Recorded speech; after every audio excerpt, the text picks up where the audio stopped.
The cave walls had been Sani's only companions for 2 winters now. Once a daughter of proud Apache lineage, she now lived as the animals do, scavenging, surviving, forgetting. The betrayal that drove her here had carved deeper hollows than this windswept shelter. Each morning she emerged like a wounded creature, gathering just enough to sustain her empty existence, then retreating back into darkness where memories couldn't find her. Then came the day when footprints appeared outside her sanctuary. Not the heavy boots of soldiers or settlers, but the light, deliberate steps of one who knew the language of the earth. Who was this Apache scout who offered not judgment, but an outstretched hand? Could she trust him when her own people had cast her aside? Before we jump back in, tell us where you're tuning in from, and if this story touches you, make sure you're subscribed, because tomorrow I've saved something extra special for you.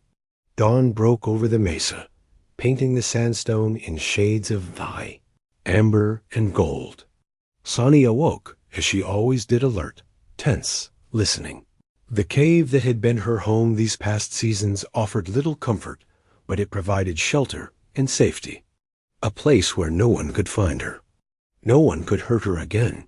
Her fingers traced the frayed edges of her moccasins. Once beautifully adorned with tribal patterns, they now told the story of her exile threadbare, worn thin by miles of solitary wandering. She had sewn them herself before everything changed, before the words that cut deeper than any knife had forced her from. The only home she had known. Betrayer, they had called her, bringer of misfortune. Sani shook the memory away and slipped the moccasins onto her calloused feet. The morning ritual began as it always did. Check the snares.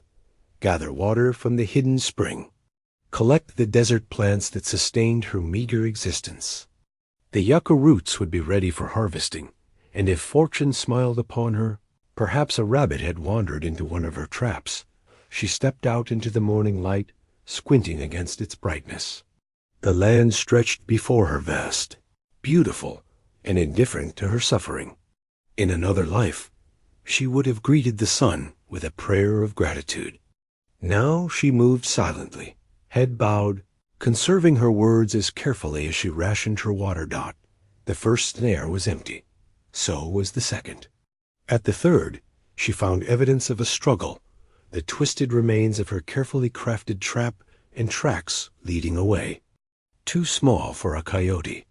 A fox, perhaps, or a clever rabbit that had managed to escape with its life. Sani couldn't help but respect the creature's will to survive. They were not so different, she and this unseen animal. By midday, her gathering had yielded enough to sustain her, a handful of prickly pear fruits, some mesquite beans, and a small desert tortoise that had been too slow to escape her practiced eye. She would eat well tonight, though the thought brought her little joy. Back at her cave, she prepared her meal with mechanical precision. The fire was small. Controlled smoke could bring unwanted attention. As she worked, her fingers found the worn leather of her moccasins again.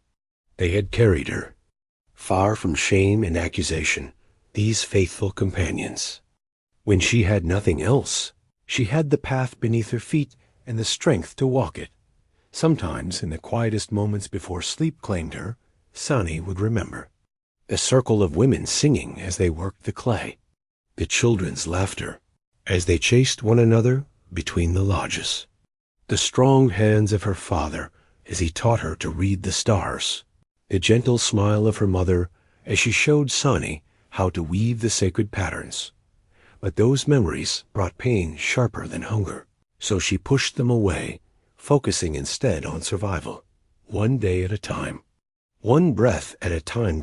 As the sun began its descent, casting long shadows across the land, Sani felt it again, that prickling awareness at the back of her neck. Someone was watching.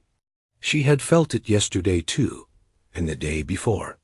Not the random gaze of a passing traveler or hunter, but the deliberate attention of one who sought something or someone. Gathering her meager possessions closer, she retreated deeper into her cave. Her moccasins, silent against the stone floor, carried her into the shadows where she would wait and listen. Whoever was out there would reveal themselves eventually. And when they did, Sani would be ready. She was no longer the trusting daughter of the tribe. She was a creature of the wilderness, now patient, vigilant, and above all, alone. Nakai moved through the landscape like a shadow among shadows. The Apache scout had tracked many things in his 35 summers game for the tribe. Enemy war parties, lost children, but never before he tracked someone who did not wish to be found for reasons he could not name. The eagle feather, hanging from a leather cord around his neck, swayed gently with each careful step. His grandfather had gifted it to him upon completing his first vision quest, saying the eagle's spirit would guide his path when the way seemed uncertain. Nakai touched it now, seeking clarity. 3 nights ago, as he slept beneath the stars after a long day of hunting, the wind spirits had come to him in dreams. They showed him a figure huddled alone in darkness, surrounded by sorrow thick enough to touch. The spirits did not speak with words, but their message was clear. Find this lost one. When he awoke, Nakai knew what he must do. He had traveled north, following nothing more than the pull in his chest and the occasional signs that someone passed this way: a disturbed stone, bent grass, the remains of a small fire. Signs most would miss, but to Nakai they were as clear as footprints in wet sand. His position as tribal scout granted him freedom to roam far from the encampment. Few questioned his comings and goings. This was fortunate, as what he now did might be seen as dangerous by the tribal elders. Approaching an outcast was forbidden. There were reasons people were banished, reasons meant to protect the tribe. Yet something about this felt different. The wind spirits rarely spoke so clearly, and never without purpose. Yesterday, he had found the cave small, well-hidden, defensible. A good choice for one wishing to disappear. He had watched from a distance as a woman emerged at dawn. Even from afar, he recognized the signs of his people in her movements, in the way she scanned the horizon, in how she gathered desert plants with practiced hands. But there was something else about her that struck him deeply: the careful isolation she maintained, the wariness that surrounded her like a second skin. She moved like one who expected the earth itself to rise up against her. Nakai withdrew the small clay ball from his pack. He had crafted it himself, painted with symbols of healing and community. Today, he would make his presence known, not through confrontation or demand, but through offering. He sat cross-legged on a flat stone and removed the eagle feather talisman from around his neck, placing it carefully beside him. Closing his eyes, Nakai began the prayer his grandfather had taught him, a request for guidance, for wisdom, for the right words when words were needed. Great Spirit, he whispered in the language of his ancestors, guide my steps toward healing, not harm. If this one has been wronged, let me be the instrument of justice. If this one has done wrong, let me be the path to redemption. The feather stirred in a breeze that touched nothing else a sign. Nakai smiled and returned the talisman to its place around his neck. He would approach the cave before midday, bearing gifts of food and water. The rest would be in the hands of the spirit's dot as he gathered his belongings and prepared to move. Nakai considered what he knew of recent tribal banishments.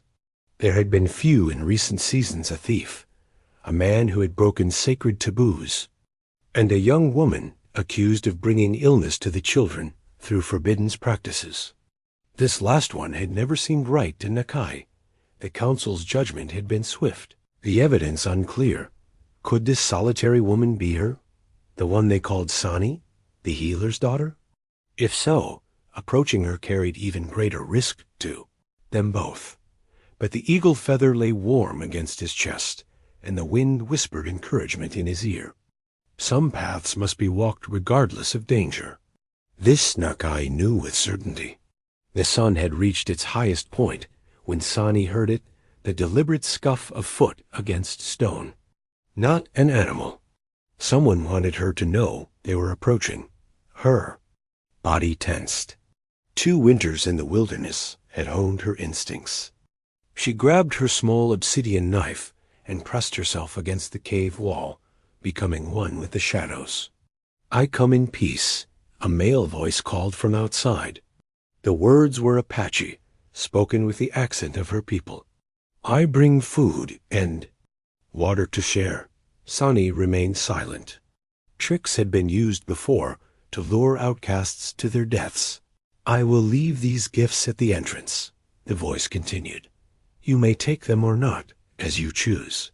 Curiosity pulled at her, but caution held her back. She waited, listening to the soft sounds of someone placing objects on stone, then retreating. Only when silence had stretched for the count of 100 breaths did she edge toward the cave opening dot. Just beyond the entrance sat a small clay bowl filled with dried meat, berries, and a waterskin beside it. The bowl was newly made, its surface painted with symbols of healing and protection. Not the work of a careless gift-giver, but something crafted with intention. Sani studied the surrounding area, searching for signs of ambush. Finding none, she darted out, snatched the offerings, and retreated back into her sanctuary. The meat was good deer, seasoned with herbs she hadn't tasted since her banishment, the berries sweet and plump. But it was the bowl that captured her attention. She traced the patterns with her fingertip, memories flooding back of learning these same designs at her mother's side. "You can keep the bowl," the voice came again, startling her. "It was made for you." The man stood just beyond the cave entrance, hands empty and held open to show he carried no weapon. Tall, broad-shouldered, with the watchful eyes of a scout. A single eagle feather hung from a cord around his neck. Sani clutched her knife tighter. "What do you want?" "To help, if I can." He remained where he was, making no move to enter her space. "I need no help." Her voice rasped from disuse. "Everyone needs help sometimes." He gestured to the bowl. "Even the strongest hunter accepts the gifts of the cook." Sani's eyes narrowed. "My people cast me out. Why would one of them seek to help me now? I am Nakai. I serve the tribe as scout, but I serve the truth first." He touched the eagle feather at his chest. "The wind spirits led me to you. Spirits speak falsely sometimes." "Sometimes," he agreed. "That is why I came to see with my own eyes." "And what do you see?" The question escaped her before she could stop it. Nakai studied her for a long moment. "I see someone surviving against great odds. Someone strong, but carrying a heavy burden." He paused. "Are you Sani, the healer's daughter?" The name, unheard for so long, struck her like a physical blow. That person no longer exists, yet here you stand. "Leave me be." She retreated deeper into the shadows. Instead of departing, Nakai sat cross-legged on the ground outside her cave. "I will return tomorrow. You need not speak to me, but I ask that you listen. There are things you should know. There is nothing from the tribe I wish to hear, perhaps, but truth has a way of demanding attention, whether we wish to give it or not." He rose smoothly to his feet. "Keep the bowl. It is yours now, as is the choice to hear what I have to say." With that, he turned and walked away, his footsteps fading into the afternoon quiet. Sani looked down at the clay bowl in her hands. It had been so long since anyone had given her anything but scorn. She should throw it away, shatter it against the rocks as she had shattered her connections to her former life. Instead, she found herself carefully placing it in the small niche where she kept her few possessions, her fingers lingering on its smooth surface before turning away. True to his word, Nakai returned the next day, and the day after. Each visit brought small offerings, a bundle of herbs, strips of jerky, even a bone needle with sinew for mending. Sani accepted these gifts in silence, watching him with wary eyes from the shadows of her cave. On the 4th day, when he appeared at the now familiar time, she finally spoke. "Why do you persist?" she asked, her voice still rough from disuse.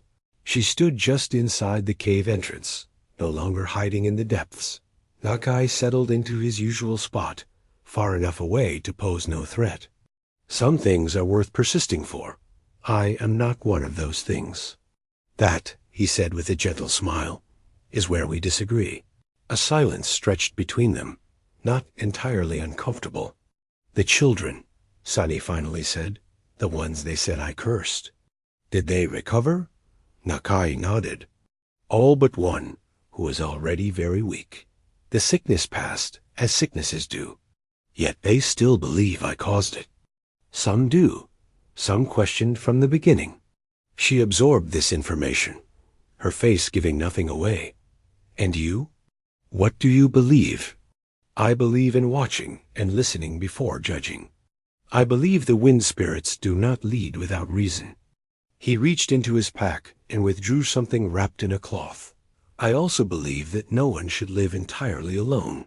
He unwrapped the bundle, revealing a beautifully woven cedar basket. The craftsmanship was exquisite tight, even weaves with a pattern of mountains and rivers around the rim. It was the work of a master, the kind of basket used in important ceremonies. This is too valuable, Sani said, making no move to take it.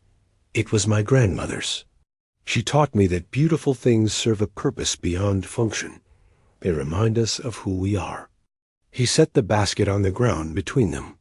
I have established a small camp by the stream in the next valley. I will be there for several days. This basket contains food enough for a journey, should you wish to visit. Sani's eyes widened slightly. Leave her cave? Enter another's camp? Why would I do that? She asked, genuine confusion in her voice.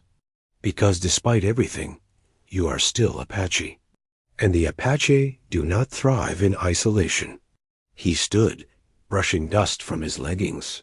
The choice is yours, as it should be. I will not come to the cave tomorrow.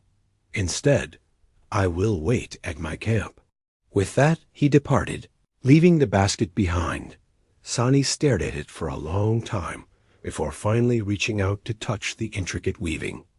Her people believed that baskets, especially ceremonial ones, held more than just physical contents.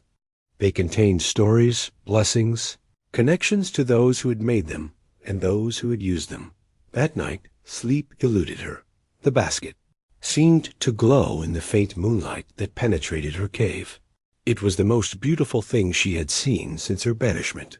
A piece of the world she had lost. Dawn found her pacing, torn between the safety of familiar isolation and the terrifying prospect of human connection.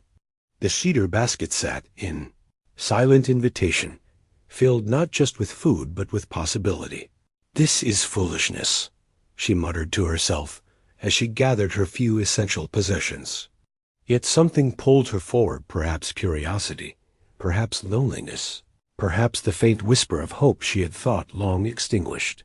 The sun was barely above the horizon when Sani stepped fully out of her cave, basket in hand.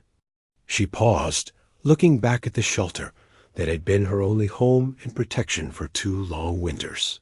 For a moment, fear nearly drove her back inside. Instead, she straightened her shoulders and turned toward the valley Nakai had described. Each step away from the cave felt like stepping off a precipice, exhilarating and terrifying in equal measure. The woven cedar basket swung lightly at her side, its craftsmanship a tangible reminder of the civilization she had once been part of and might, perhaps, find her way back to. Every rustling leaf, every call of a bird made Sani freeze in her tracks. The journey to Nakai's camp, though not far as distances go, felt like crossing into another world. Twice she nearly turned back, gripping the cedar basket like a shield against her own fear. When she finally spotted the thin wisp of smoke rising through the trees, her heart hammered against her ribs. She crouched behind a boulder, watching from a distance. Nakai's camp was simple but orderly. A small hide shelter stood beside a shallow stream. A fire ring of stones contained glowing embers. He moved with purpose, hanging plants to dry on a rack made of branches. There was no one else. He had come alone. As promised, she must have made some small sound, for he looked up suddenly, directly toward her hiding place. "You are welcome here, Sani," he called, making no move toward her. "The water is cool, and the shade is pleasant." Slowly, she emerged from behind the boulder, ready to flee at the first sign of danger. "I have caught fish from the stream," he said conversationally, as if her presence was the most natural thing in the world. "They taste better shared." Sani approached cautiously, stopping at the edge of the camp. "I brought back your basket." She set it down halfway between them. "Keep it," he said. "It serves you better than me." She remained standing while he turned, his attention to the fire, adding small twigs to build the flames. The familiar smell of burning cedar filled the air, comforting in its normalcy. "Sit," he invited, gesturing to a flat rock across from him.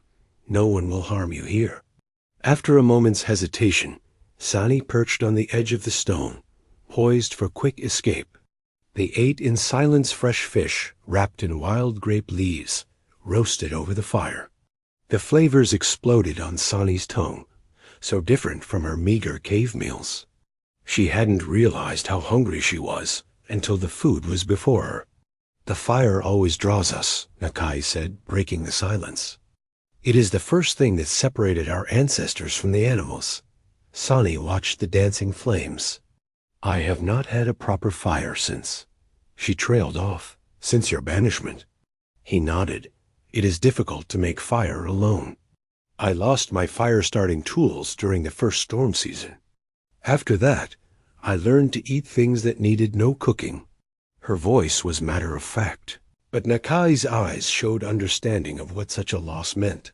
He reached into a small pouch at his belt and withdrew a beautifully crafted fire starter. Kit a wooden base with a small hollow, a hardwood spindle, and a bow made of flexible wood with a leather cord. "This was my first fire kit, made when I was just a boy."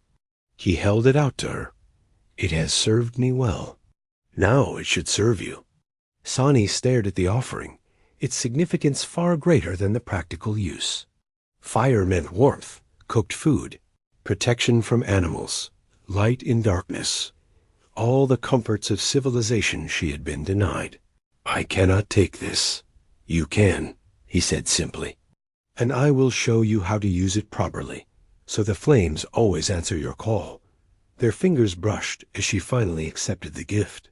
The brief contact, the first human touch she had felt in 2 years, sent a jolt through her that had nothing to do with fear. Nakai showed her how to position the spindle, how to apply pressure while drawing the bow back and forth. The movements felt awkward at first, but gradually her body remembered the rhythm taught in childhood. When the first curl of smoke appeared, followed by a tiny ember, something like joy flickered in her chest. The Apache say that each fire carries the spirit of the person who lit it. Nakai said as they carefully fed the newborn flame, "Your spirit is strong, Sani. It has not been extinguished, only banked, waiting for the right moment to burn bright again." The sun began its descent toward the horizon. Though Nakai made no mention of her leaving or staying, anxiety crept back into Sani's heart. She stood abruptly. "I must return before dark." He nodded, making no attempt to stop her. "The fire starter is yours, as is a place by this fire whenever you wish to return." Sani clutched the precious tool to her chest. "Perhaps ... tomorrow." "Tomorrow." He agreed with a smile that warmed her more than the flames. That night, in her cave, Sani dreamed. She stood once more before the tribal council, 13 elders seated in a semicircle. At the center sat Chief Tarak, his weathered face grave as stone, the ceremonial council staff planted firmly before him. The staff ancient juniper wood, adorned with eagle feathers, turquoise, and silver bands, represented the authority of all chiefs who had come before. "Sani, daughter of Keen the healer, you stand accused of bringing sickness to our children through forbidden practices." Chief Tarak's voice echoed in the dream exactly as it had 2 winters ago. What say you to these charges? Dream Sani raised her chin. I am innocent. I used only the herbs my father taught me, nothing forbiddens. From the edge of the circle stepped Makia, the medicine man whose authority had been challenged by her successful treatments. She was seen gathering plants under the dark moon and whispering to the wind spirits. The very next day, the children fell ill. This is coincidence, not cause, she protested. The sickness came from the trading post. I warned. Silence. Makia pointed a finger, decorated with bone and shell. The spirits have revealed your treachery to me. You sought power through dark means. Beside him stood Istis, once promised, to be Sani's husband before turning to another. His eyes avoided hers as he spoke. My sister's child was the first to fall ill. Sani visited our lodge the day before, offering medicine I did not request. The betrayal cut fresh in the dream, as it had in reality. Istis knew she had brought preventative medicine after hearing coughing at the trading post. Yet he twisted this act of care into something sinister. Other voices joined, testimonies building upon one another like stones in a cairn, marking the path to her banishment. Chief Tarek raised the council staff, silencing the assembly. Has anyone witnessed Sani's innocence in this matter? Silence fell. Her father, the only one who could have defended her methods, had journeyed to the southern tribes 3 moons before. Those she had helped heal remained quiet, fear of association overcoming gratitude in the dream. As in memory, Sani searched the crowd for any friendly face. There had been doubt in some eyes, hesitation, but no one stepped forward. Chief Tarek struck the earth with the staff 3 times. The council finds Sani guilty of forbidden practices. For the safety of the tribe, she is banished from this day. Forward, any who aid her share her fate. The ceremonial staff, symbol of justice and tribal law, now became the instrument of her exile. Chief Tarek pointed it toward the wilderness beyond the encampment, the direction she must take and never return from. Go now. Take only what you can carry. Should you return, your life is forfeit. The dream shifted, fragments of memory blending, together gathering her few possessions while watched by stone-faced guards, the wailing of her mother restrained by kinsmen, the averted gazes of those she had known all her life, the cold wind as she walked away from everything she had ever known, Makia's triumphant smile, Istis's shameful glance away, the weight of the council staff, pointing always toward her banishment. Sani woke with a gasp, her body drenched in sweat despite the night's chill. The dream had been no mere nightmare, but memory made fresh again. Wounds reopened. She curled into herself, trembling with the force of emotions long suppressed. Anger at the false accusations, hurt at the betrayal by those she had trusted, the crushing loneliness of abandonment. The fire starter kit Nakai had given her lay beside her sleeping place. Her fingers found it in the darkness, tracing its familiar components. A tool to create fire warmth, light, civilization. But civilization had cast her out. People had betrayed her. Why should she risk such pain again? Yet Nakai had sought her out, offered friendship without judgment. Was it possible that the truth of her innocence had emerged in her absence? Or was this some elaborate trap, meant to lure her back for further punishment? Dawn found her still awake, the fire starter clutched to her chest, torn between the safety of isolation and the dangerous hope that someone might finally believe her story. Sani did not come to Nakai's camp the next day, as she had said she might, nor the day after. By the 3rd day of her absence, concern had settled deep in Nakai's chest. When he approached her cave, calling her name softly, no answer came. Cautiously, he entered the narrow opening. The sight that greeted him sent a jolt of alarm through his body. Sani lay curled on her side, her breathing shallow and ragged, her skin burning with fever. She did not stir when he knelt beside her. Sani, he called, touching her shoulder gently.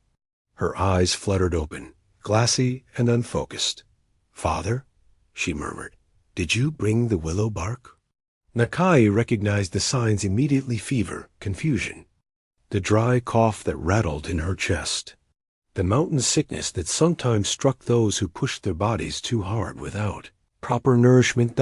His first instinct was to take her back to the tribe where she could be properly cared for. But he remembered the accusations against her, the banishment. Even ill, she would not be welcome, and taking her there might be seen as defying the council's judgment, a serious offense. I will care for you here, he decided aloud, though she had slipped back into unconsciousness. Nakai hurried back to his camp, gathering his supplies and moving them to the cave. He knew his choice carried risk, staying with an outcast, providing aid forbidden by tribal decree. But something deeper than tribal law guided him now. He worked quickly to build a small, well-ventilated fire near the cave entrance. Next, he arranged his sleeping robes into a more comfortable bed for Sani, carefully moving her feverish form. From around his neck, Nakai removed his most treasured possession, a medicine pouch passed down through 4 generations of his family. Made from the softest deer hide, its surface was adorned with porcupine quills, forming the pattern of the sacred mountain. Inside were the most powerful medicines known to his people, gathered with prayer and prepared with reverence. He opened a pouch with practiced hands, selecting the herbs needed for the mountain sickness. Feverfew to cool her blood, elderberry to strengthen her spirit, dried mushrooms that grew only on lightning-struck trees to fight the unseen enemies in her body. As he prepared the medicines, grinding some into powder and steeping others in hot water, he sang the healing songs his grandmother had taught him, songs that called to the body's own power to heal, that reminded the spirit of its strength. You must drink this, he said when the first medicine was ready, lifting Sani's head gently. Some of the liquid spilled down her chin, but she swallowed most of it before falling back into restless sleep.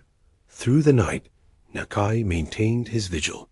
He bathed her forehead with cool water from the spring, applied poultices to her chest to ease her breathing, and sang the ancient songs that bridged the world of the sick and the world of the well. In her delirium, Sani spoke of many things: her father's teachings, the children she had tried to heal, the betrayal that had sent her into exile. I never practiced forbidden's ways, she murmured as Nakai changed the poultice on her chest. They lied, Istas lead. Makya wanted me gone. I believe you, Nakai said, though he wasn't sure she could hear him. Dawn broke, and still he tended to her. The fever remained, but her breathing had eased slightly. Nakai prepared another medicine from his pouch, this one made from the rare white sage that grew only on the highest peaks. Gathered during the full moon. As he worked, Sani's eyes opened, clearer than before. Why are you here? She asked, her voice weak but lucid. You are ill. I am helping you heal. The council forbade any to aid me. Nakai continued grinding the sage. Sometimes there are higher laws than those of the council. You risk your own banishment. He met her gaze steadily. Some risks are worth taking. Sani's eyes filled with tears, the first she had shed since the day of her exile. No one has cared what happened to me since I was cast out. I care, he said simply, holding the medicine pouch where she could see it. This has been in my family for generations. The knowledge it contains is meant to heal, not to be withheld because of politics or pride. She accepted the medicine he offered, their fingers brushing in the exchange. This time, neither pulled away from the contact. Recovery came slowly. Days passed as Sani's strength gradually returned, each sunrise finding her a little steadier, each sunset leaving her a little less feverish. Throughout her healing, Nakai remained, tending to her needs with patient hands and quiet dignity. On the 7th evening, when Sani was well enough to sit up and take food without assistance, Nakai disappeared briefly from the cave. He returned carrying something folded carefully in his arms. Among our people, when someone recovers from a serious illness, we celebrate their return to health with stories, he explained, shaking out what he carried to reveal a blanket unlike any Sani had seen in years. The storytelling blanket was a marvel of Apache, weaving a large, rectangular textile with intricate patterns telling the history of their tribe. The border featured lightning designs representing the power of the storm spirits. The center depicted the sacred mountain where first man and first woman had emerged into this world. Between these were woven countless smaller symbols, the tracks of important animals, the phases of the moon, the patterns of stars that guided the people through the seasons. This cannot be used here, Sani protested weakly. The storytelling blanket is sacred. I am unclean in the eyes of the tribe. Nakai, spread the blanket before the small fire anyway. The blanket does not judge. Neither do the stories it holds. He sat cross-legged at one edge. Will you join me? Or must I tell the stories to the cave walls instead? After a moment's hesitation, Sani moved to sit opposite him on the blanket. The familiar texture beneath her fingers brought a rush of memories community. Gatherings, elders speaking deep into the night, children falling asleep wrapped in the safety of ancient words. It has been long since I heard the old stories, she admitted. Nakai nodded, his face solemn in the firelight. Then I will begin with the tale of the coyote and the stars, as is traditional when darkness has been long. His voice took on the rhythmic cadence of the storyteller as he recounted how Coyote, curious and mischievous, had once stolen a bag containing all the stars in the sky. When he opened it carelessly, they scattered across the heavens in disarray, which is why the stars appear as they do today, some clustered together, others standing alone. Sani found herself leaning forward, drawn into the familiar narrative. When Nakai finished, silence filled the cave. Not empty, but full of unspoken connections. Do you remember any stories? He asked gently. It has been so long, she began, but even as she spoke, words rose to her lips unbidden. But there is one, my father taught me. The tale of the healing woman who walked alone. The story flowed from her like water breaking through a long-standing dam. She told of a woman cast out from her people for knowing too much about healing plants, how she wandered the wilderness alone until the earth itself began to teach her even deeper knowledge. How eventually, when sickness came to her former tribe, she returned not in bitterness, but in compassion, saving those who had rejected her. My father said it was based on a true ancestor, Sani finished softly. I never thought I would live it myself. Yet here you are, Nakai observed, gaining wisdom in solitude. Not entirely in solitude anymore. The admission cost her something, but also gave something back. They continued exchanging stories as the fire burned low tales of tricksters and heroes, of great hunts and terrible storms, of love found and lost and found again. With each narrative shared, something rigid within. Sani softened. When Nakai told a humorous tale of the rabbit outwitting the mountain lion, she found herself laughing for the first time in years. The sound strange but welcome in her ears. This is what the cave has lacked, Nakai said, watching her closely. Not just fire or comfort, but stories. Without them, we forget who we are. Sani touched the woven pattern of the mountain on the blanket. I had forgotten, but now you remember. His voice held no judgment, only quiet certainty. The stories were waiting inside you, just as they wait in this blanket. They needed only the right moment to emerge. In the dancing shadows cast by the dying fire, the storytelling blanket seemed almost alive, its patterns shifting and flowing like the narratives themselves containing past, present, and the first tentative threads of a possible future. As Sani's strength returned fully, restlessness grew within her. The cave, once her sanctuary, now felt confining after the reawakening of memory and connection that the storytelling had sparked. Nakai sensed this change. One morning, he arrived carrying a leather pouch that clinked softly with each movement. "Today we leave the cave," he announced. "There is a place not far from here where the earth offers its clay, the kind our ancestors have shaped for generations." Sani hesitated, old fears surfacing. "I have not gone far from here in many moons." "Then it is time," he said simply, holding out his hand. The day was clear, the desert vibrant with spring blooms that dotted the landscape like stars in the night sky. Nakai led her along a narrow path that wound between towering red rocks.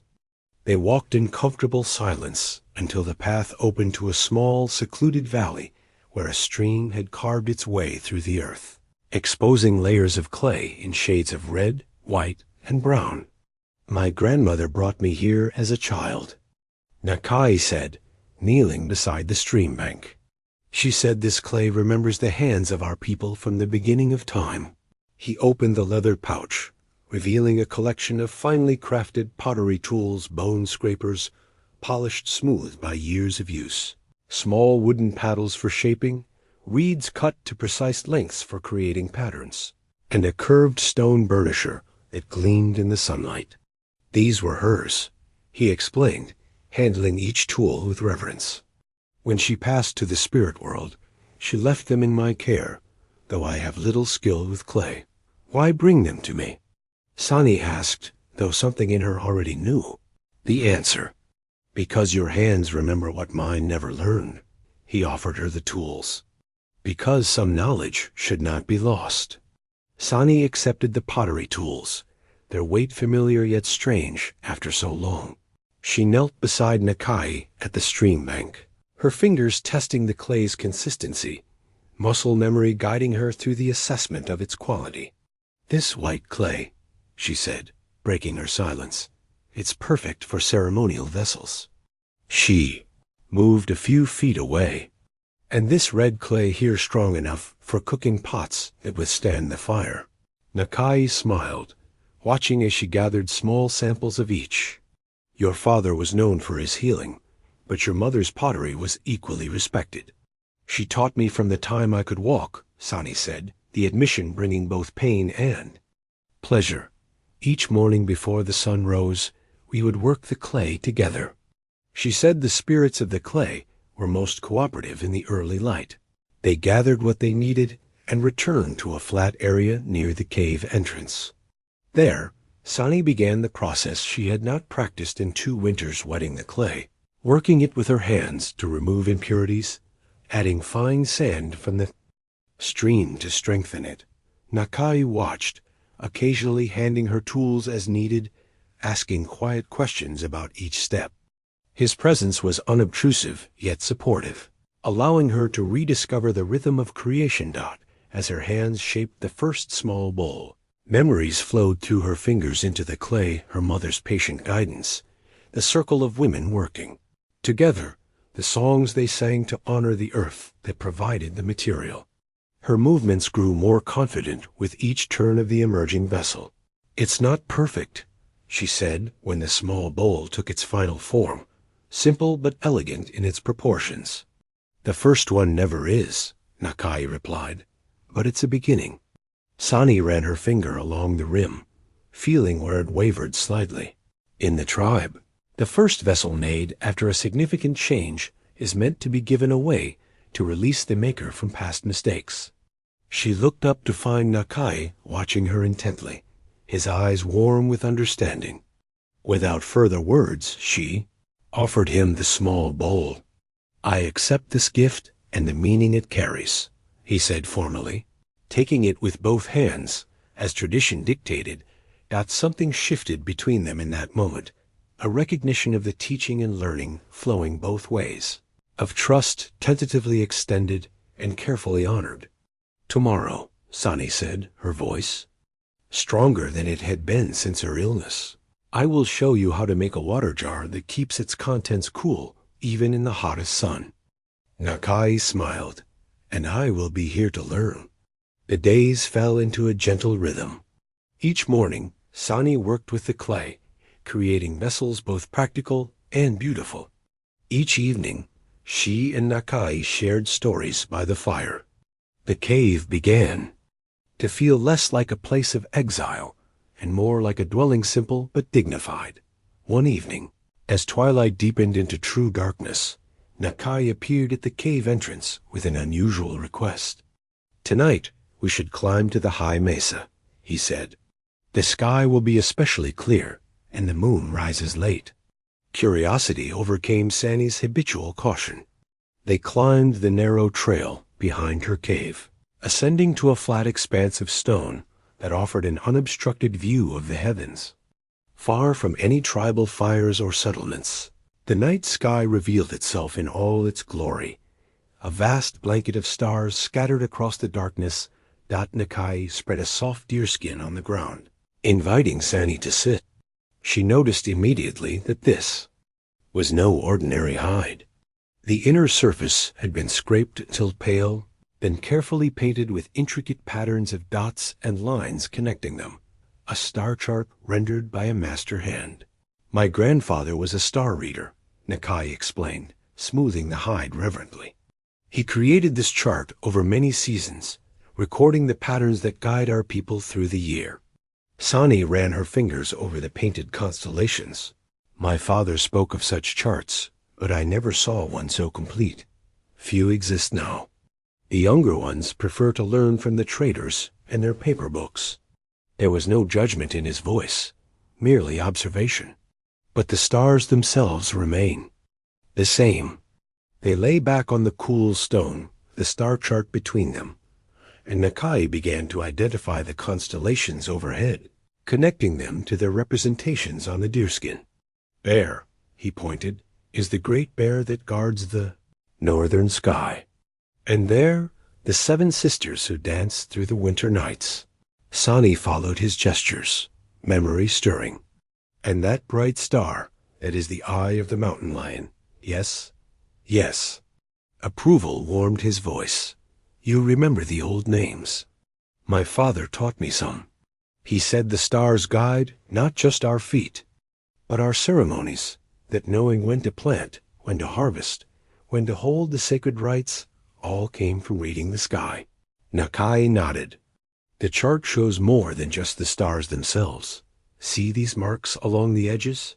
They track the rising and setting points across the seasons, showing when important stars first appear or when they touch the horizon at dusk." His finger traced a series of notches along the border of the deerskin. "Here, when this star first appears before dawn, it signals the beginning of the planting season.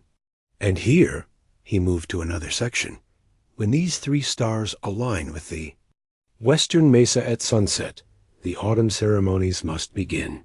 "The rain stars will soon be visible," Sani said, pointing to a cluster marked prominently on the chart. "They appear just before the summer storms come." "You know more than you claim," Nakai observed with a smile in his voice. "Some knowledge stays in the bones even when the mind forgets." She sat up, studying the chart more carefully. "This section here, I don't recognize these markings." "That is the path of souls," he explained quietly. "The stars that guide the departed to the next world. My grandfather added those marks after my grandmother passed. He said he wanted to know which stars watched over her journey." The intimacy of this revelation hung between them in the cool night air. Sani found herself sharing in return. "When I was first banished, I couldn't bear to look at the stars. They reminded me too much of home, of my father teaching me their names." She paused. "But after a time, they became my only companions. I would talk to them on the longest nights when the silence grew too heavy." Nakai didn't respond with words. Instead, he gently took her hand and guided it to a small constellation on the star chart. "This one has many names among our people," he said. "Some call it the Lonely Hunter, others the Wandering One, but my grandfather called it the Patient Heart. He said its stars burned steadily, even when hidden by clouds, waiting for clear skies to reveal themselves again. Their eyes met in the starlight, an understanding passing between them that needed no further explanation. The seasonal ceremony of renewal approaches with the next full moon, Nakai said after a comfortable silence. The stars say it is time. The sound came at dawn, a sharp thud, followed by the vibration of something striking wood.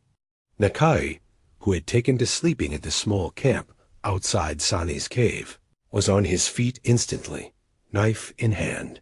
A slender arrow protruded from the trunk of a juniper tree at the edge of the clearing, but this was no attack.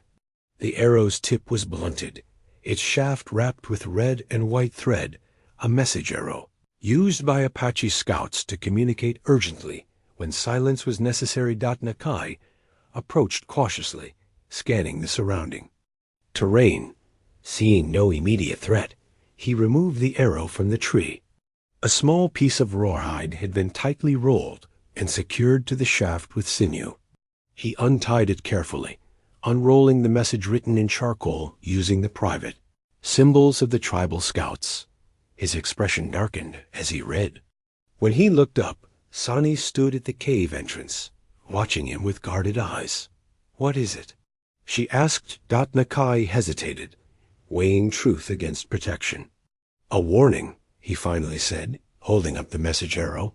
"From Tarak's son, who serves as a scout like myself." "Ahiga?" Sani moved closer. "We trained together as children." Nakai nodded. "He writes that there is trouble in the tribe. Makya has convinced some that I have forsaken my duties. My long absence has been noted, and he suspects you are with." Sani concluded, her voice flat. "Yes.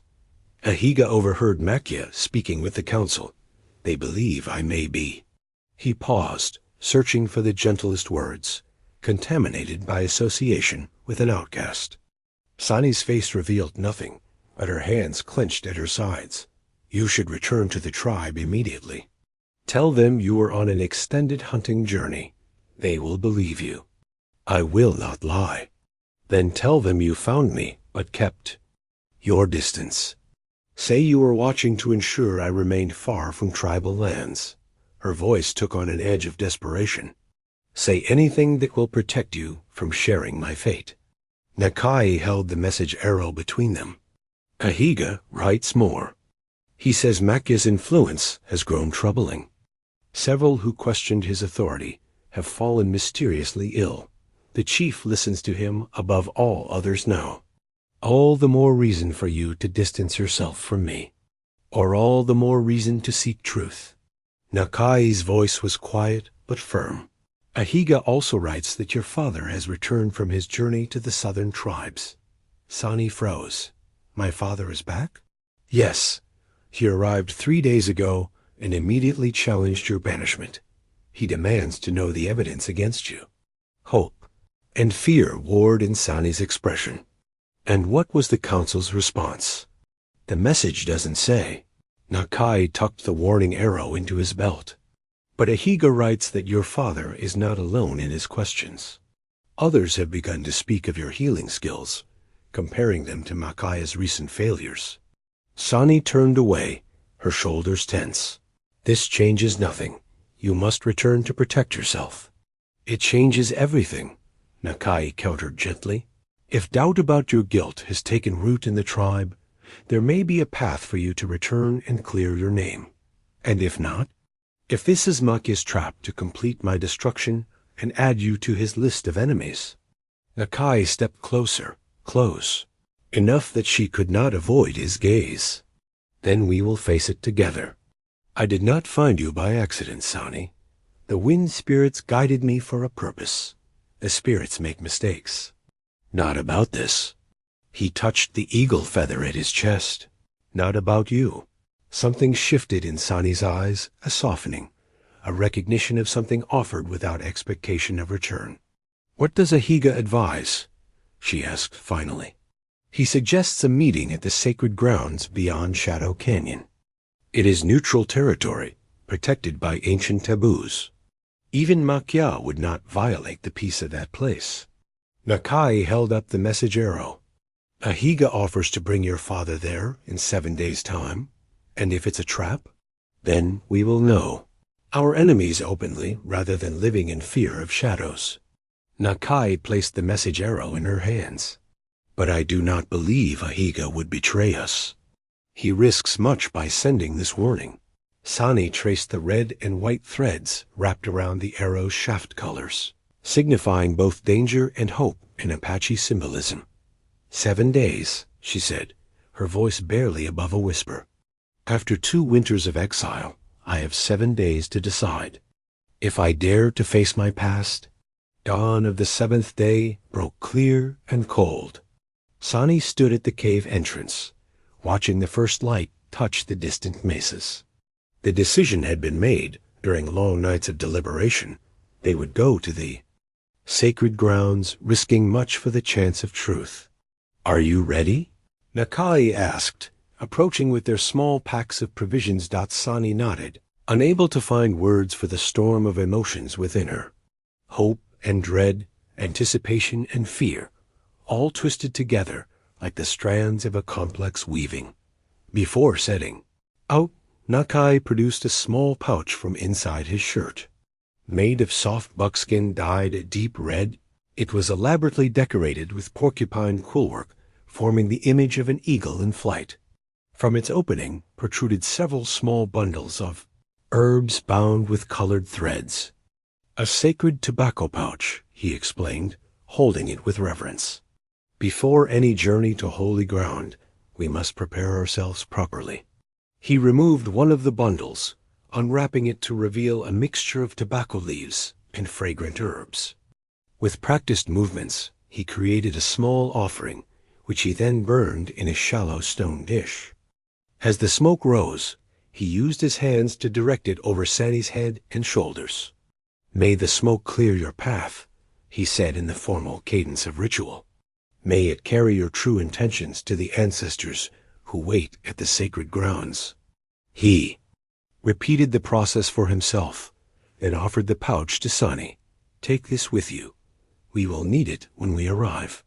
She accepted it carefully, feeling the weight of tradition in her hands. I have not participated in ceremony since my banishment. The sacred tobacco does not recognize banishment, Nakai said simply. It knows only the heart that offers it. They set out as the sun cleared the horizon, traveling light and fast. The path to Shadow Canyon and the sacred grounds beyond would take them closer to tribal lands than Sani had ventured since her exile. Every ridge they crested, every open space they crossed, left her feeling exposed and vulnerable. Nakai led the way, moving with the silent efficiency of a lifetime spent reading the land. He chose paths that offered cover, avoiding game trails where hunters might roam. By midday, they had reached the entrance to Shadow Canyon, a narrow cleft in towering sandstone walls that twisted for nearly a mile before opening to the hidden valley beyond. The temperature dropped as they entered the canyon, sunlight reaching the stone floor only during the highest part of day. Their footsteps echoed slightly, magnified by the close walls. The old ones say this passage cleanses those who walk it, Nakai said, his voice hushed in the canyon's natural silence. That each turn sheds another layer of worldly concern, preparing the spirit for the sacred space ahead. Sani found truth in the words. With each step deeper into the twisting passage, the concerns that had consumed her for 2 winters' daily survival, bitter memories, fear of discovery, seemed to recede, replaced by a growing awareness of something larger and more enduring. Her fingers found the sacred tobacco pouch, tracing the quillwork eagle. Her father had taught her the meaning of that symbol. The eagle flies higher than all other beings, carrying prayers directly to the Creator, seeing both the largest patterns and the smallest details of life below.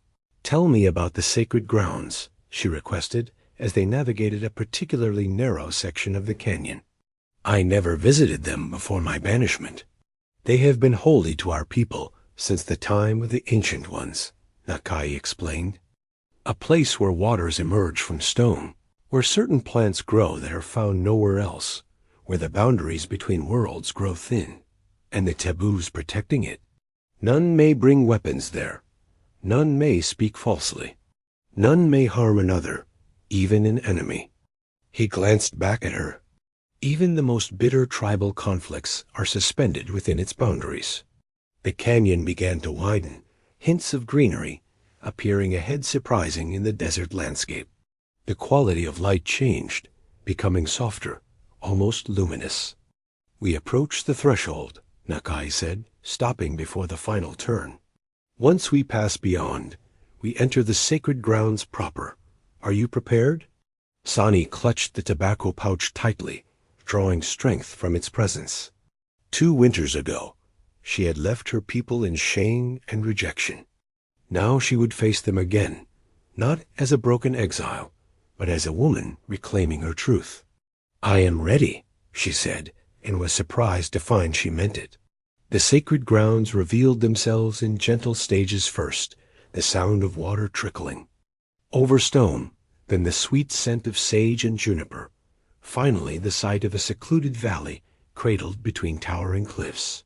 At its center stood a circle of ancient stones, weathered by countless seasons, yet still bearing the faint carvings of those who had come before. No one awaited them.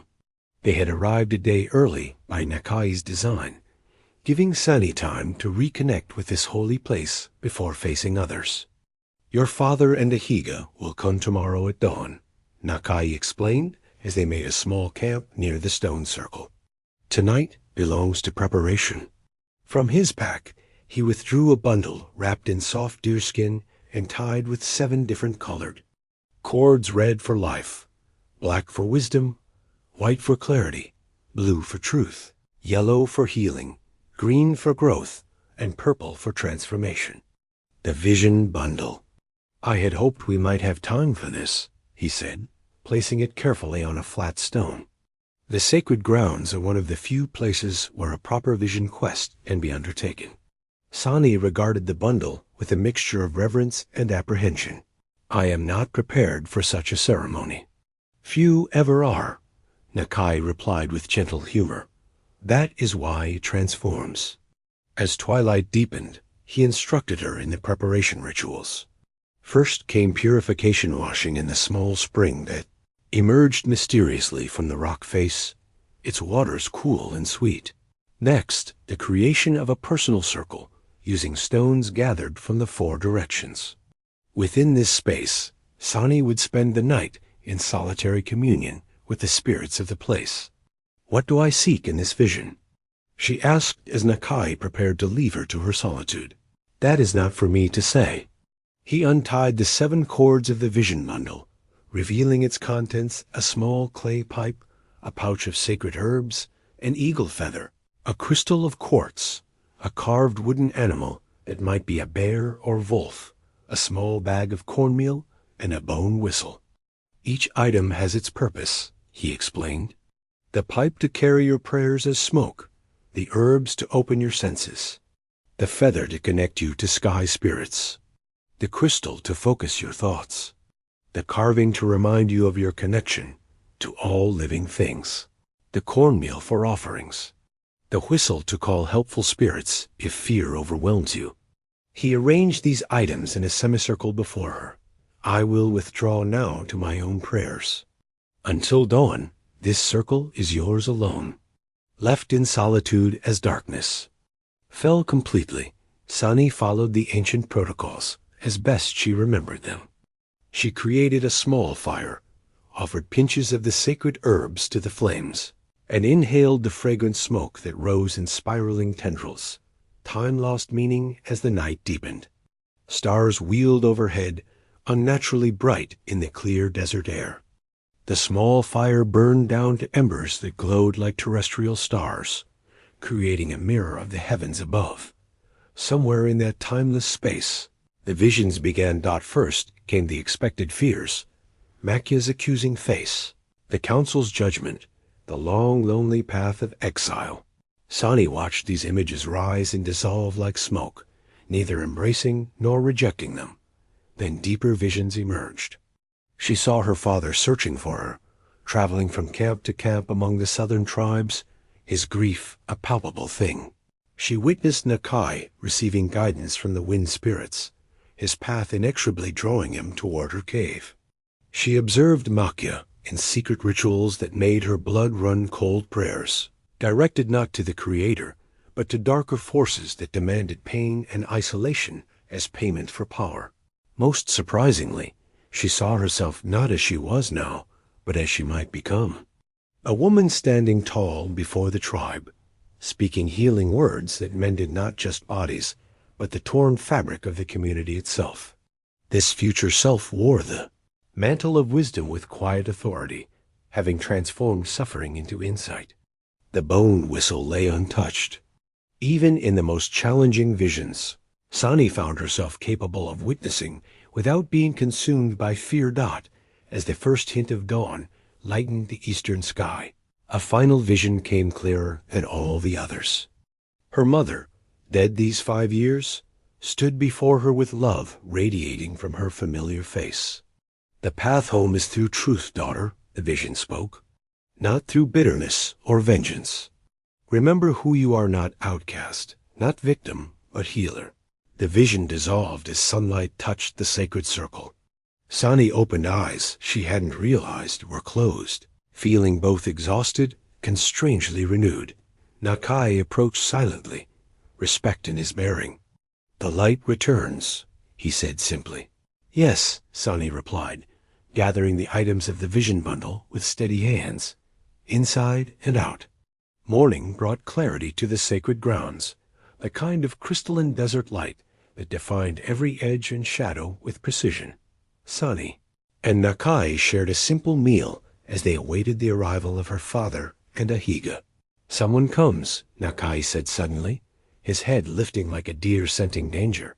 Too many footsteps for just 2 men. They moved to the edge of the sacred circle, watching the canyon entrance. 5 figures emerged from the shadows, not Sani's father and Ahiga, but a hunting party led by a man Sani recognized immediately. Keem, Makya's nephew and most devoted follower. "This is wrong," Nakai murmured. "Hunting parties are forbidden in the sacred grounds." Yet these men carried weapons bows slung across backs, knives at belts, and in Kem's hand, a war club of polished mesquite wood, its striking end inlaid with sharp fragments of flint. The weapon was ornate, decorated with feathers and copper bands, a ceremonial club meant for tribal justice rather than hunting game. "The outcast and the traitor," Keem called out, stopping at the edge of the stone circle. "How convenient to find you both in one place." "You bring weapons to sacred ground," Nakai responded, his voice calm but carrying the weight of accusation. "This violates ancient law." Keem lifted the war club. "This is not a weapon today, but the symbol of tribal authority. The council has empowered us to bring you both to judgment." "A lie," Sani said, finding her voice. "The council would never authorize violating the sanctity of this place." A flicker of uncertainty passed across the faces of 2 younger hunters, but Kem's expression remained hard. "The medicine man Makaya has declared this necessary," he insisted. "The outcast has corrupted a tribal scout, proving her dangerous influence. You will both return with us now." Nakai stepped forward, empty hands raised in the gesture of peace. "If the council truly wishes to speak with us, we will come willingly after we conclude our business here. We await Ahiga and Keem the healer." "Ahiga will not come," Keem sneered. "He has been disciplined for sending unauthorized messages, and the old healer is occupied with council matters." The calculated cruelty in his tone told Sani everything. This was Makya's doing, intercepting Ahiga's plan, perhaps punishing him and keeping her father away. "We stand on sacred ground," Nakai reminded them, his voice steady. "No blood may be shed here, no force used against another. These taboos have protected our people since the time of the ancients." "Ancient superstitions," Keem dismissed, though 2 more of his hunters shifted uncomfortably. "Makya says the old ways must give way to stronger leadership." Sani felt something shift inside her, the last piece falling into place. Her vision quest had shown her Makya's corruption, his hunger for power overwhelming tradition and truth. Now his nephew stood before her, desecrating sacred space with threats and a war club that symbolized authority he had no right to claim. "You do not speak for the council," she said, stepping forward to stand beside Nakai. "And you do not speak for the Apache people. You dare lecture us?" Keem raised the war club threateningly. "You, who were cast out for bringing sickness to our children." "I brought no sickness," Sani replied, her voice clear and carrying. "I tried to heal what Makia's ignorance could not address. For this, he engineered my banishment through lies and manipulation of the council. Blasphemy." Keen took a step into the sacred circle, the war club raised. "Stop!" A new voice rang out from the canyon entrance. All heads turned to see Ahiga. Stumbling forward, his face bruised, but his bearing proud. Behind him came 3 more figures, an elderly man leaning on a walking stick, flanked by 2 tribal elders. "Father," Sani whispered, her heart constricting at the sight of the old healer she had not seen in over 2 years. Kem's face drained of color. "Chief Tarak," he stammered, hastily lowering the war club. "We were just violating sacred ground." With weapons and threats, the eldest of the newcomers finished coldly. "I see clearly what you were just doing, Keen." Chief Tarak entered the stone circle, his lined face grave. "This sacred place has stood as neutral ground for generations. That you would bring a war club here shows how far Makia's influence has corrupted our traditions." Keem looked from the chief to his followers, finding no support in their averted eyes. "The council will address this," Tarak continued. "For now, surrender the war club and depart with your hunters. Your presence disturbs the peace of this meeting." With visible reluctance, Keem placed the ornate club on the ground and backed away. "Makia will hear of this," he threatened weakly. "Count on it," Tarak replied, his voice like flint. The journey back to the tribal encampment passed in a blur. For Sani, after a brief emotional reunion with her father, they had all agreed that the time had come to face the council directly. Walking beside the old healer, she felt both strength and trepidation growing with each step toward her former home dot by the time they crested the final ridge. Overlooking the Apache encampment, the sun was beginning its descent. Smoke rose from cooking fires, children's voices carried on the evening breeze, and the familiar scent of juniper and pine wrapped around Sani like a forgotten embrace. "Are you ready?" her father asked gently. Sani straightened her shoulders. Yes. Their arrival caused an immediate stir. Women stopped their work, men gathered in small groups, and children stared openly at the returned outcast. Whispers followed. Their procession to the council lodge, where Chief Tarak had ordered an emergency meeting. Inside the large circular structure, the 13 council members had already assembled. Makia sat among them, his face impassive, but his eyes burning with barely contained fury. Behind the semicircle of leaders, other tribal members crowded in, some curious, some hostile, some showing flickers of sympathy dot at the center of the open. Space before the council stood a simple wooden staff adorned with eagle feathers, fox fur, and symbols etched into its ancient surface, the elder's talking stick, used only in the most significant tribal deliberations. Chief Tarak rose, his weathered face solemn. "We gather to address a matter of grave importance. 2 winters ago, this council banished Sani, daughter of Keem the healer, for allegedly bringing sickness to our children through forbidden practices." He paused, surveying the assembly. "New information requires us to reconsider that judgment." Makia leaned forward. What new information could possibly change the council's rightful decision? The woman was found guilty by unanimous vote. "A vote," Keen the healer interjected, "taken in my absence, based on evidence I was never permitted to examine." Murmurs rippled through the gathering. Chief Tarak raised his hand for silence. Today we will hear all voices, he declared, lifting the elder's talking stick. Only the one who holds this may speak. This is our oldest law, and it will be respected. His gaze lingered meaningfully on Makia. The chief handed the stick to Sani's father, who stepped into the center of the circle. I have spent 2 winters traveling among the southern tribes. The old healer began, his voice strong despite his years. In every camp, I found stories of similar accusations against healers who challenged traditional practices all traced back to the influence of one man. He turned to face Makia directly. Many of those healers died mysteriously after their banishment. Gasps and murmurs filled the lodge. Keem passed the talking stick to Ahiga, who described finding evidence of Makia's secret communications with rival tribes, trading healing knowledge for personal gain while restricting such knowledge within their own people. When the stick came to Nakai, he spoke of the wind spirit's guidance and what he had witnessed of Sani's character during her exile. She could have turned bitter, could have sought revenge, could have allied with our enemies, he said. Instead, she lived with dignity, harming none, preserving the knowledge and skills of our people, even in solitude. Finally, the talking stick passed to Sani.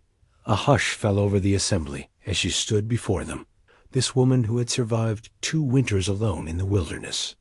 I stand before you not to seek vengeance for my banishment, she began, her voice quiet but clear. I come, seeking only truth. I never practiced forbidden's ways. I used only the healing methods taught by my father and our ancestors. She turned slowly, meeting the eyes of council members one by one. The sickness that struck our children came from the trading post. I recognized it because my father had taught me its signs. I tried to prevent its spread, but my efforts were twisted into accusations of causing what I sought to heal. Makia's face darkened, but bound by the law of the talking stick, he could not interrupt. I asked the council to look beyond personal grievances and ambitions, Sani continued, her voice gaining strength. Look to what serves the well-being of our people. A tribe that casts out its healers based on fear and false testimony weakens itself from within. She placed the elder's talking stick carefully before Chief Tarek. I have spoken my truth. The council must now decide what path serves justice and the Apache way. A long silence followed. Then Chief Tarek rose, taking up the sacred staff. The council will deliberate, he announced. Until our judgment is rendered, Sani will remain under the protection of my lodge. No harm shall come to her on pain of immediate banishment. Makia's eyes blazed with fury, but even he dared not challenge the chief's direct order. Dawn found the tribal encampment humming with tension. The council had deliberated through the night without reaching consensus. Some elders supported Sani, moved by her father's evidence and her dignified bearing. Others remained loyal to Makia, whose influence had grown during her absence. The tribe itself was similarly divided, old loyalties tested by new revelations as the morning sun cleared. The horizon, the oldest member of the council, Grandmother Sinopa, made an unexpected proposal. When human wisdom fails to find clarity, she announced in her wavering voice, we must turn to older ways. She fixed rheumy eyes on Chief Tarek. I call for the trial by spirit. A collective gasp rippled through the gathering. The trial by spirit was rarely invoked, a ceremony so ancient that many younger Apache had never witnessed it. Are you certain, Elder? Chief Tarek asked with deep respect. It has been many seasons since such a trial was conducted. Truth hides in shadow, the ancient woman replied. Only the spirits can illuminate what eyes cannot see. And so it was decided. As midday approached, the entire tribe gathered in a large circle outside the encampment.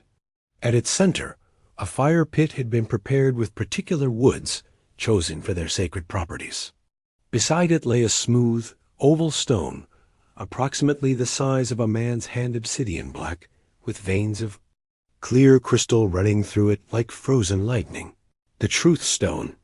Grandmother Sinopa conducted the preparations herself, her gnarled hands moving with surprising dexterity as she arranged sacred herbs, eagle feathers, and small pouches of colored earth around the fire pit. When all was ready, she beckoned Sani and Makia to enter the circle. The trial by spirit is simple in form, but profound in meaning, the old woman explained for all to hear. Each person involved in the dispute will hold the truth stone while speaking their case. The stone reads the heart. It knows true words from false. It has done so since the time of our earliest ancestors. Makia's face betrayed skepticism, but also unease. Everyone present knew the legends, how the truth stone grew warm in the hands of the truthful and cold as ice when touched by those who spoke falsely. Who shall begin? Chief Tarek asked. The accused has the right to speak first, grandmother. Sinopa ruled, motioning Sani forward. Sani knelt beside the sacred fire, which had been lit with flames from the council lodge's eternal hearth. The old woman placed the truth stone in her open palms. The stone felt neither warm nor cold, at first merely the weight of polished stone. Sani took a deep breath and began to speak. I am Sani, daughter of Keen the Healer. 2 winters ago, I saw signs of the trader's sickness coming to our people. I prepared medicines to protect the children, as my father had taught me. When the sickness came despite my efforts, I worked to heal those afflicted, using only the traditional methods passed down through generations of healers. As she spoke, the stone in her hands gradually began to warm, the heat spreading from the stone into her palms and upper arms. I never practiced forbidden's ways. I never called harmful spirits. I sought only to preserve life and ease suffering, as any healer would. This is my truth, witnessed by the ancestors and carried by the stone. When she finished, the truth stone glowed with a soft inner light visible to all gathered around the circle. Murmurs of awe spread through the assembly. Grandmother Sinopa nodded in satisfaction. The stone has heard your words and found them true. She turned to Makia. Now you must speak your truth. Makia approached with the confident stride that had intimidated so many, but those closest could see beads of sweat on his brow despite the cool spring air. The old woman placed the still glowing stone in his hands. Almost immediately, his expression changed to one of discomfort. I am Makia, medicine man to the Apache people, he began, his voice forceful. I accused Sani because I witnessed her, gathering plants under the dark moon and speaking words no proper healer would use. When the children fell ill, it confirmed what the spirits had already shown me, that her methods were dangerous and her ambition a threat to our traditions. As he spoke, the stone's glow dimmed, its surface visibly darkening. Those nearest could hear a faint hissing sound, as if water were being dripped onto a hot surface.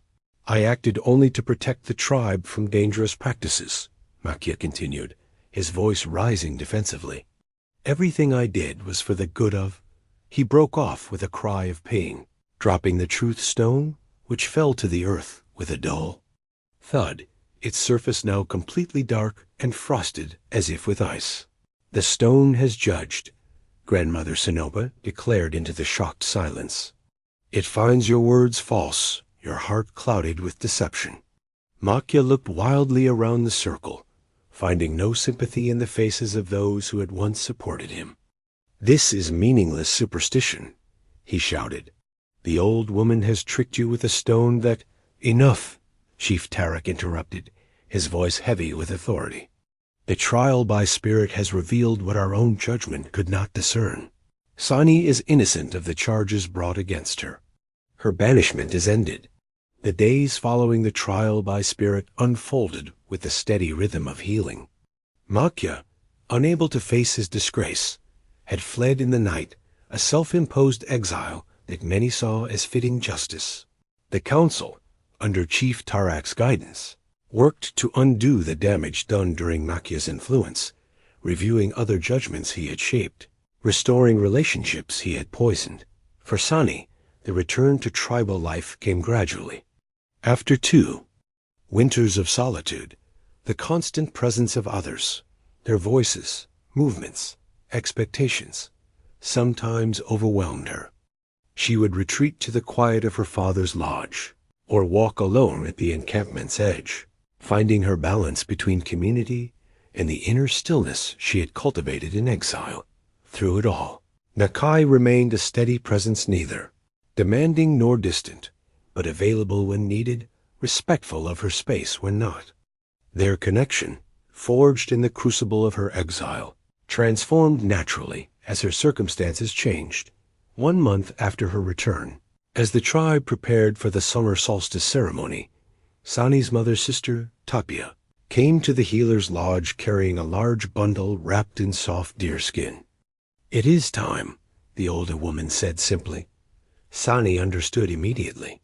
For an Apache woman to fully rejoin the tribe after any significant absence, a ceremonial dress was required, one that would tell the story of her journey and mark her new place within the community. Tapia unwrapped the bundle to reveal a dress unlike any Sani had seen before. The base was traditional buckskin, butter-soft and creamy in color. But the decorations were extraordinary intricate beadwork in patterns that told her story without words. Along the hem were symbols of her exile, the cave, the solitary mountains, the animals that had been her only companions. The bodice featured healing plants rendered in tiny beads of green and yellow, acknowledging her skills and vindication. Most striking were the sleeves, decorated with symbols of transformation, butterflies emerging from cocoons, rivers changing course, mountains weathering storms yet standing firm. "The women of the tribe made this," Tapia explained, emotion making her voice rough. "Even those who once believed the accusations against you. Each contributed something: beads, stitches, designs. It is their way of acknowledging the wrong done and welcoming you home." Sani touched the dress reverently, overwhelmed by the work and meaning woven into every inch. "It's beautiful," she whispered. "Try it on," Tapia urged. "The solstice ceremony begins at sunset." The dress fit perfectly, the weight of it settling on her shoulders like a familiar embrace. When she emerged from the lodge, her father waited outside, his eyes brightening at the sight of her. "Now you truly return to us," he said, taking her hands in his, "not as you were before, but as who you have become." The solstice ceremony gathered the entire tribe at the sacred circle of stones that had stood at the encampment center for generations. As the sun began its descent, Chief Tarak called Sani forward. 2 winters ago, a grave injustice was done, he announced, his voice carrying to all assembled. Today, we correct that wrong and welcome back one who never should have been cast out. He placed his hands on her shoulders, addressing her directly but loudly enough for all to hear. "Sani, daughter of Kim, the tribe acknowledges the suffering caused by false judgment. We recognize your strength in surviving alone, your dignity in hardship, your generosity in returning without bitterness. The Apache people are stronger with you among us." A murmur of agreement rippled through the gathering. Chief Tarak continued, "The council has decided that you shall be named Keeper of Stories, to ensure that what happened to you never happens to another. Your experience, both within and outside our tribe, gives you wisdom that we need." As the chief stepped back, Nakai came forward, holding something wrapped in a cloth. "Among our people," he said, "when one begins an important new role, a gift is traditional." He unwrapped a beautifully crafted set of writing tools, a ledger bound in soft leather, charcoals and natural pigments for creating lasting records, and a small knife for preparing writing materials. "That our stories may be preserved," he said, "and truth protected for generations to come." Sani accepted the gifts, meeting his eyes with a depth of understanding that needed no words. As the solstice fire blazed against the darkening sky, Sani stood in her ceremonial dress among her people once more. Children gathered at her feet. As she began her first official duty as Keeper of Stories, telling the tale of a woman who lived in a cave like an animal until a tender. Apache showed her that civilization resided not in buildings or possessions, but in the compassion, justice, and wisdom of a community striving to live in harmony with each other and the earth. In the firelight, her eyes met Nakai's across the circle, and in that glance lay the promise of another story just beginning.